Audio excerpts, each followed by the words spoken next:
Praise the Lord. परमेश्वर का धन्यवाद हो आज के सुंदर दिन के लिए कि परमेश्वर ने एक बार फिर से हम सबों को इकट्ठा किया है कि ताकि हम परमेश्वर की महिमा कर सकें।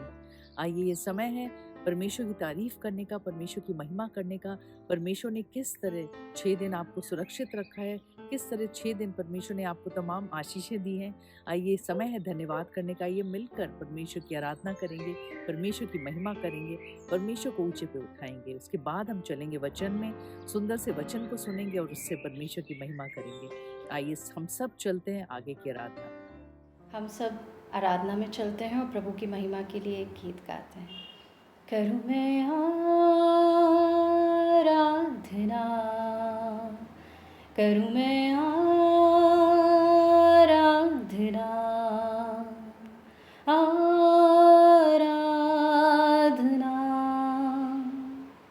करूँ मैं आराधना।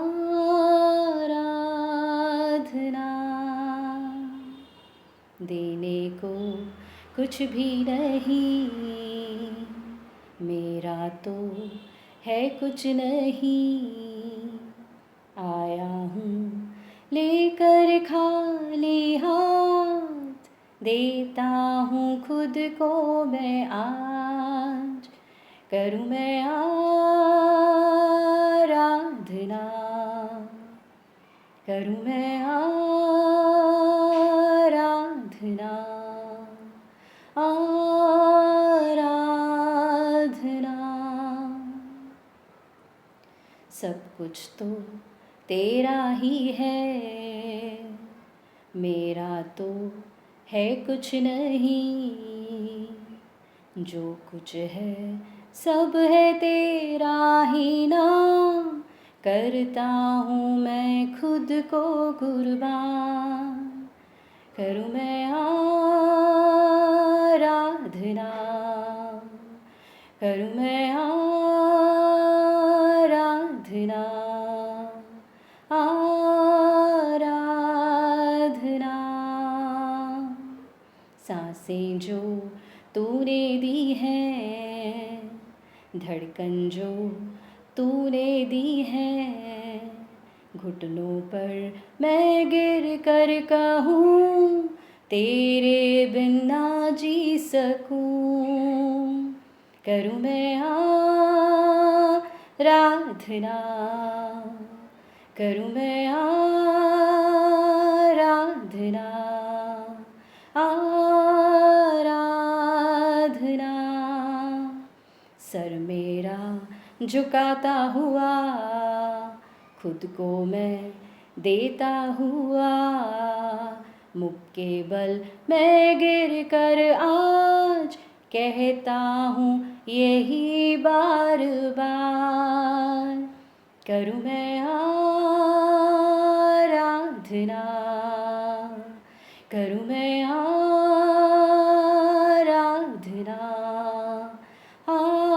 आराधना, आराधना। Thank you Jesus. हम धन्यवाद देते हैं अलमाइटी ब्लेसिंग सोसाइटी के लिए। हम आगे की सभा को, आपकी दासी को आपके लहू में छुपाते हैं। जो वो वचन शेयर करती हैं उसको ब्लेस करते हैं और प्रार्थना को हम यीशु के नाम में मांगते हैं। आमीन। Thank you Jesus. Praise the Lord. आप सभी को जय मसीह की। परमेश्वर का धन्यवाद करते हैं इस आराधना के लिए और हम धन्यवाद करेंगे हर एक बात का। और इसी धन्यवाद के साथ हम आज के वचन में चलेंगे जो है यजकेल 38:1-14। लेकिन हम पूरा नहीं पढ़ूंगी मैं, और मैं जस्ट बता देती हूँ समय की पाबंदी के कारण। और वो ये है कि परमेश्वर अपने दास यजकेल को एक तराई में ले गया जहाँ पे सूखी हड्डियां थी। और जो पहली आयत लिखी हुई इस प्रकार से है, यहोवा की शक्ति मुझ पर हुई और वे मुझे अपना आत्मा समाव कर बाहर ले गया और मुझे तराई के बीच खड़ा कर दिया। वे तराई हड्डियों से भरी हुई थी। यहाँ पे हम सब ने शायद ये वाला मिरेकल कई बार सुना होगा, कई बार पढ़ा होगा, कई बार इसके वचन भी हमने सुने होंगे। लेकिन एक बात जो बहुत ज़्यादा हम सभी को ध्यान देने वाली है वो ये है कि जब हम परमेश्वर के साथ होते हैं और जब उसका आत्मा हमारे में होता है तो उसका आत्मा कई बार हमें ऐसे स्थान पे ले जाता है जहाँ से हमने शायद मिरेकल्स एक्सपेक्ट नहीं किए होंगे, जहाँ पे चीज़ें इम्पॉसिबल लग रही होंगी, जहाँ पे वर्स्ट सिनारियोज होंगे। और यहाँ पे भी कुछ इसी प्रकार से था, सूखी हड्डियाँ। अगर आप में से कोई भी बायोलॉजी के बैकग्राउंड से, बायोटेक के बैकग्राउंड से हैं या बायो साइंस के बैकग्राउंड से, तो वो सब जानते होंगे कि हड्डियाँ सूखने का मतलब होता है कि वो बहुत पुरानी हड्डियाँ हैं। यानी कि कोई इंसान जो मुर्दा होगा, पहले उसका मांस खत्म हुआ होगा, उसका खून पहले हटा होगा, फिर मांस खत्म होगा, मसल्स सब फिनिश होंगे, जब पूरा फ्लैश हट गया होगा, उसके बाद हड्डियाँ जब एक्सपोज होती हैं तब वो हड्डियाँ सूखती हैं। और सूखने, जो हड्डी को सूखना होता है, उसको सूखने का जो टाइम होता है वो काफ़ी सालों का होता है। एंड ऑटोमेटिकली परमेश्वर ने यहाँ पे जब यजकेल को रखा तो एक ऐसे स्थान पे रखा जहाँ पे का जो डेथ होता है, जो जिसे कहते हैं ना डेथ या डिस्ट्रक्शन, वो बहुत पुराना डिस्ट्रक्शन था। और वो क्यों परमेश्वर ने वहाँ पे रखा, आइए हम इसको मिल के सीखेंगे। उसके बाद जब ऐसे वहाँ पे यजकेल को लेके गए एक ऐसी जगह पे जहाँ पे बहुत ज़्यादा डेथ और डिस्ट्रक्शन का प्रोमिनेंस बहुत सालों से था, तो यहाँ पे जब हम देखते हैं कि उसने चारों ओर घुमाया और फिर वहाँ पे बहुत हड्डियाँ थी और वे बहुत सूखी थी। फिर तब उसने मुझसे पूछा कि मनुष्य की संतान, क्या ये हड्डियाँ जी सकती हैं? क्यों परमेश्वर ने ये बात पूछी? परमेश्वर कोई नॉर्मल हड्डी भी तो रख के पूछ सकते थे, क्या ये जी सकती है? द फैक्ट इज, क्योंकि जब बोन्स ड्राई हो जाती हैं तो उसमें जो मिनरल्स भी होते हैं वो भी धीरे धीरे खत्म हो चुके होते हैं। एक होता है बहुत खराब सिचुएशन, एक होता है सबसे खराब situation, and that was the situation of those dried bones.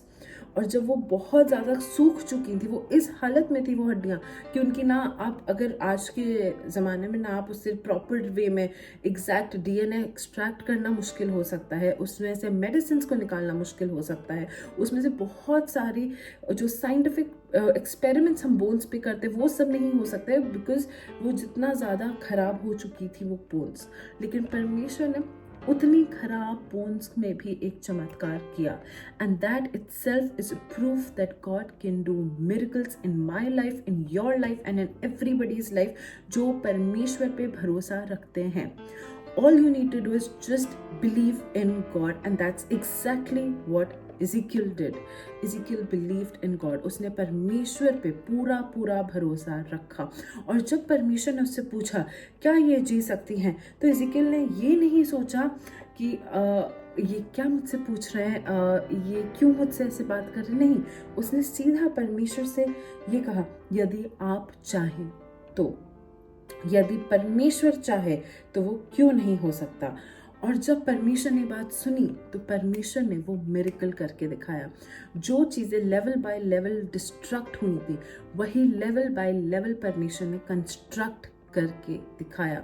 उसमें नसें जोड़ी, उसमें मांस जोड़ा, उसमें सब कुछ जोड़ा। पहले उन हड्डियों को इकट्ठा किया और सब कुछ स्टेप बाय स्टेप, जैसे जैसे चीज़ें बर्बाद हो रही थी वैसे वैसे चीज़ें परमेश्वर ने उसको जोड़ा, उसे आबाद किया, उसे ठीक किया। और क्यों किया परमेश्वर ने ऐसे? क्या ज़रूरत थी परमेश्वर को ये चमत्कार करने की? क्या काम आने वाला था इन हड्डियों का? ये जो मेरा मानना है वो सबसे बड़ा यही कारण है, ताकि मैं और आप आज अपनी सूखी हड्डियों को देख के ना डरे, अपने डिस्ट्रक्शन को, अपनी बर्बादी की हालत को देख के ना डरे, बल्कि यकीन करें कि यदि परमेश्वर ये सूखी हड्डियों को भी इतना ज़्यादा डिस्ट्रक्टेड वैली में भी वो मिरेकल कर सकता है, तो वो मेरे और आपके लाइफ में भी वो कंस्ट्रक्शन कर सकते हैं। वो, उनके पास वो कैपेबिलिटीज़ है, उनके पास वो सामर्थ है। और चाहिए तो सिर्फ इतना कि हम परमेश्वर से कहें कि यदि परमेश्वर आप चाहें तो, and if God wants he will do it for you. All you need to do is ask him. जब इज़ेकियल ने परमेश्वर के हाथ में ये चीज़ पूरी तरह से सौंप दी कि परमेश्वर ये मुझसे नहीं होगा, लेकिन ये आप चाहें तो हो सकता है, तो परमेश्वर ने इज़ेकियल को इंस्ट्रक्शंस दिए, बोला कि अब इसमें कमांड दो। और जिस तरह से हम आगे देखते हैं कि कितने अथॉरिटी के साथ इज़ेकियल ने एक एक वचन अपने मुख से निकाला और वैसे वैसे चीज़ें होती गई। और वो इसलिए है ताकि आज मैं और आप सीख सकें इस बात से कि हमें अपनी परिस्थितियों से डरना नहीं है, उससे घबराना नहीं है, बल्कि सेम अथॉरिटी के साथ उसे कमांड करना है और वो हमारे लिए होगा। And literally there is no such power in the world जो परमेश्वर की पावर के आगे खड़ी भी हो सकती है। और जब हम ऐसा कुछ भी करते हैं, जब हम अपना पूरा का पूरा जो विश्वास है, अपना ईमान है, अपना कॉन्फिडेंस है, जब हम उससे अपने क्राइस्ट को अपना कॉन्फिडेंस बनाते हैं, तो हम इससे बड़े बड़े मिरेकल्स अपने लाइफ में विटनेस करेंगे। और जब हम यहाँ पे लिखते हैं, यहाँ जब हम देखते हैं 8वीं और 9वीं आयत में देखते हैं, तब उसने मुझसे कहा, हे मनुष्य की संतान, सांस से भविष्यवाणी कर और सांस से भविष्यवाणी करके कह, हे सांस, परमेश्वर यहोवा यूं कहता है कि चारों दिशाओं से आकर इन घात किए हुए में समा जा, किए जी उठे। परमेश्वर ने कहा इज़ेकियल को कि जाओ भविष्यवाणी करो, तो उसने भविष्यवाणी की। अगर आज आपकी तरक्की की तरफ परमेश्वर आपको एक भी इंस्ट्रक्शन दे रहे हैं, हो सकता है परमेश्वर आपसे कह रहे हो कि यहाँ से हट के वहाँ शिफ्ट हो जाओ, ये काम मत करो, वहाँ मत जाओ, इस कदम को ऐसे लो, तो उसे करें। क्योंकि जब परमेश्वर हमारे लाइफ में मिरेकल्स करते हैं, तो वो इंस्टेंट मिरेकल्स भी करते हैं एंड कई बार वो स्टेप बाय स्टेप, जैसे यहाँ पे मिरेकल्स होते हैं स्टेप बाय स्टेप, वो भी होता है। तो उसके इंस्ट्रक्शंस को फॉलो करना सबसे ज़्यादा ज़रूरी है। Ezekiel followed God's instructions to get those bones back in life. और हमें भी यही करना है कि हमें भी परमेश्वर की उस आवाज़ को सुनना है, उसके इंस्ट्रक्शंस को फॉलो करना है, and most importantly for all कि हमें अपना विश्वास उस पर सौंप देना है। And to get that kind of faith we need to ask God कि आप हमारी मदद करें कि हम आप पे वैसा विश्वास रख सकें। यहाँ पे जब हम देखते हैं कि और उसने सेम प्रकार से आज्ञा दी, और फिर उसके बाद धीरे धीरे करके 1 से 14 तक जब आप पढ़ेंगे तो आप देखेंगे कैसे वो चमत्कार हो गया। सबसे पहली बात यही है कि इज़ेकियल ने परमेश्वर पे वो भरोसा रखा और उसने परमेश्वर से बोला यदि तू चाहे तो, and God wanted it to happen. Similarly God wants your life to change, your life to construct and not be construct. He wants you to not go towards your destruction but wants you to go towards your construction. और जब आप अपने बढ़ोतरी की तरफ वो कदम उठाएं, तो आपके प्लान नहीं, वो परमेश्वर का प्लान, वो परमेश्वर की जो आज्ञा हैं वो होंगी, तो वो बेस्ट होगा। और आज के दिन भी मुझे और आपको, हम सबको परमेश्वर की आज्ञाओं पे फोकस करना है, उसके ऊपर अपने विश्वास को रखना है। और उसके बाद जो जो वो बोले, हम देखेंगे कि जैसे जैसे चीज़ें लेवल बाय लेवल ख़राब होती जा रही थी, वैसे ही लेवल बाय लेवल चीज़ें बेहतर होती जाएंगी। और ये विश्वास सिर्फ मेरा नहीं है, ये विश्वास हम सभी का होना चाहिए। और फिर हम देखेंगे एक दूसरे की गवाहियों को और परमेश्वर की आराधना को करेंगे। आइए अपनी आंखों को बंद करते हैं। Hallelujah, hallelujah. धन्यवाद करते हैं पिता परमेश्वर, हम आपका धन्यवाद करते हैं कि आपने हम सभी को परमेश्वर इतना ज़्यादा ब्लेस किया है। और आज आपने जब ये दिन दिखाया है, हम प्रार्थना करते हैं यदि हम में से कोई भी परमेश्वर बीमार है, किसी तकलीफ में है, किसी परेशानी में है, या किसी को कोई भी प्रकार की परमेश्वर समस्या है, तो हम ये सारी समस्याएं आपके हाथों में सौंप देते हैं और प्रार्थना करते हैं पिता कि आप हम में से हर एक का ख्याल रखें। और यदि कोई भी परमेश्वर किसी भी तंगी से गुजर रहे हैं, किसी का डर, घबराहट, या कोई भी परमेश्वर टूटा हृदय है, तो हम ये सब बातों को आपके सामने रख देते हैं और आप पे भरोसा करते हैं पिता कि आप हमारे लिए इन सूखी हड्डियों में भी जान भरेंगे। और हम मांगते हैं पिता ये आने वाला हफ्ता हम सभी के लिए आशीषों से भरा हुआ हो, ताकि हम सब मिलकर आपकी गवाहियों को सुने, आपकी आराधना करें और आपके प्रेम में और बढ़ते जाएं। और इस प्रार्थना को यीशु मसीह के नाम से मांगते हैं, आमीन। God bless you all. Have a great week ahead.